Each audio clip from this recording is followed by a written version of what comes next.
Hello again, everybody.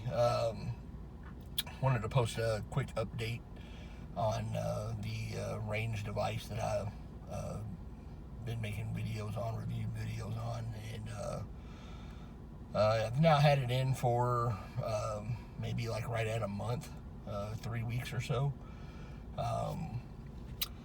Just a couple of little quick notes. I've not had any issues out of it.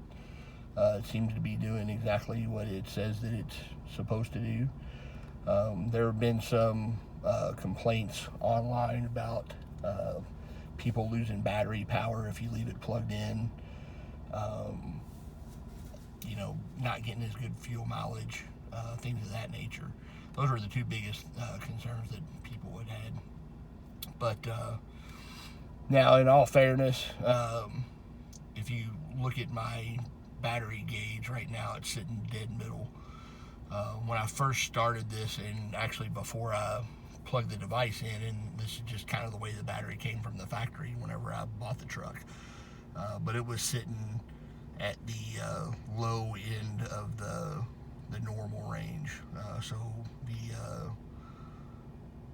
third tick mark from the left, so you got the small one in between the 9 and the normal range. So it was sitting right at the bottom of the normal range. So I decided, since there were some complaints that it was maybe draining the battery if you leave it plugged in, to charge it. So I put it on a trickle charge overnight, and that got it up to 14, which is where it's sitting right now. And again, I don't have much of a load on my battery. I mean, aside from tinted windows and some tubular step rails, the truck is completely 100% stock, as it came from the factory. So I've not made any, modifications as far as like, extra equipment that I've added, no stereo amps or anything like that would draw more power. Again, my truck is a 2017 5.3 liter crew cab Silverado. It is not a 4x4, it's a 4x2. So I mean, in there, I don't haul around a lot of stuff. I use it for a daily driver going to and from work, which is where I'm getting ready to go now. And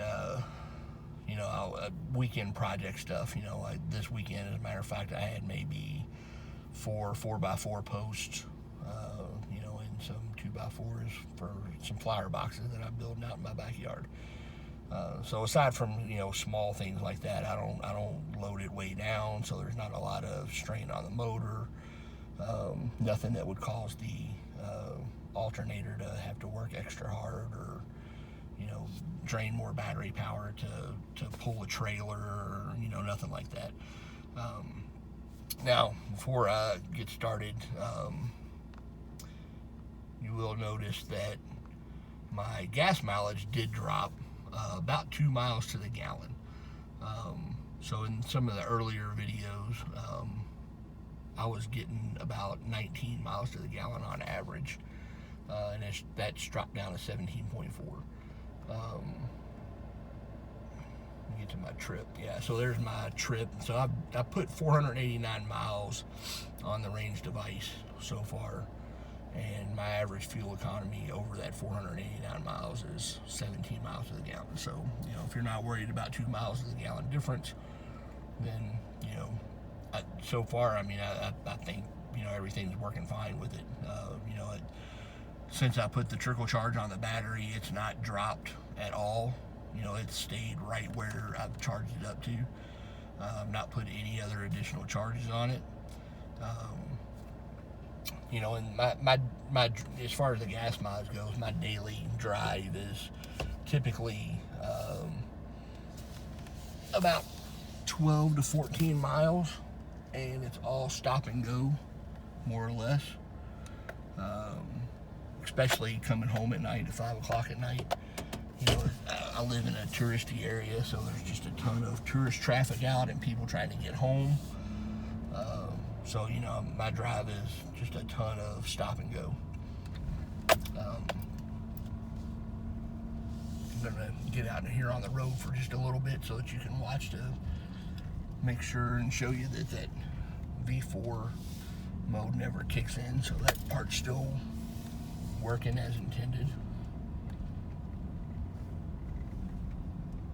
Now, I don't drive crazy, but yeah, I mean, I guess I drive like a typical driver on my trips home. You know, with all the traffic that you've got, you know, a lot of times you've got to rev the engine or gun the engine to get in and out of traffic spots, because again, being down here in the tourist area, nobody will let you over in traffic, so you have to kind of pick your spot and floor it for a minute and get into the lane that you need to be in. But aside from that, you know, my driving habits are, you know, I probably average maybe 5 mile an hour over the speed limit. You know, I'm not a real slow driver. I don't baby it. You know, like right now, speed limit is 45 miles an hour, and I'm doing 50. I use the cruise a lot whenever I can, just to keep the speed constant. But again, I don't have a lot of need for that, just because I don't take any long trips or anything. So most of the time, whenever I do use the cruise, it's whenever I, you know, get on one of just the local interstates or local toll road to, you know, maybe drive 10, 15 miles away to, you know, go to a restaurant or something along those lines. So no real long trips or anything. As a matter of fact, I don't think that I've ever had this truck more than, maybe 50 miles away from the house at the most. But we're coming up here on a stoplight now, so I'm applying some brakes. But yeah, this thing's never going down into V4 mode. So yeah, I've actually been happy with it so far. I still am considering getting one of the Diablo tuners, just because from what I hear or what I've seen online, you can actually get a little bit of a performance boost, which, you know, you might be able to increase your gas mileage with one of those. But I don't know, I'm still on the fence about that, letting go of $600 just to be able to do that. But you would be able to permanently set the bit, you know, to turn the active fuel management off, you know, and so that way you wouldn't have to have the device plugged into your computer port. You know, and just to see what kind of performance boost you can get out of it. I'm kind of a gadgety guy, so I like having my gadgets. So I'm sure at some point I'm going to buy one of those, but I just don't know when. Probably after the Christmas season. But yeah, like right now I'm doing about 55, 60 miles an hour. You know, and everything seems to be fine. You know, I mean, all my gauges look fine. I haven't noticed any performance gains or losses really. I think in the newer trucks, they kind of got the little bit of a delay that a lot of people were talking about when it switches from V4 to V8 mode. Kind of ironed out, smoothed out a little bit. I did have a 2007 Chevy Silverado that I bought brand new before this one. And it also had a 5.3 liter active fuel management engine. And I did notice in that one a little bit of a kind of a delay or a hesitation, you know, especially like if you were right in the middle of trying to brake and gas, you know, then sometimes there'd be like a little bit of a delay before it kicked over into V8 mode. But I never did have any engine trouble out of that car. I never did have to take the valve cover off of it. I never did have a valve stick. I never noticed any knocking and peeing. And I'd had that one before, and I never did. I mean, the active fuel management was on that one all the time. And, you know, I didn't have one of these devices in that. But yeah, I never did have any issues out of it. maybe I didn't have it long enough to be able to experience those issues. But, or maybe I just got lucky. I don't know. I really hadn't heard anything about the active fuel management causing valves to stick, whenever I had the older one. But, this one, I don't mind giving up the 2 miles to the gallon, because again, like I said, I don't drive it very far. I don't drive it a lot. I do drive it every day, but, 2 miles to the gallon is pretty nominal for me. But anyway, so yeah, now you got a little bit of a background about my driving habits and how I use the car, some sort of a baseline for you to go off of so that you can make your own decisions. I did get an email yesterday about somebody that subscribed to one of my videos, which was, I thought, pretty cool. I've got 1 subscriber. I'm gonna get rich. But now this is more of a public service announcement than anything. I just wanted to give people real world views on how this thing is operating. And it's not a plug for them, but if you're really worried about that valve sticking, and you've got a newer Silverado like I do, then I would probably go ahead and spend the $200 to get it. And one thing that I will mention that I've read online, I've heard some people that were getting them cheaper at other websites, and they had issues with them. Mainly it was the firmware that wasn't up to date, and that's probably something that you could possibly run into if you go that route,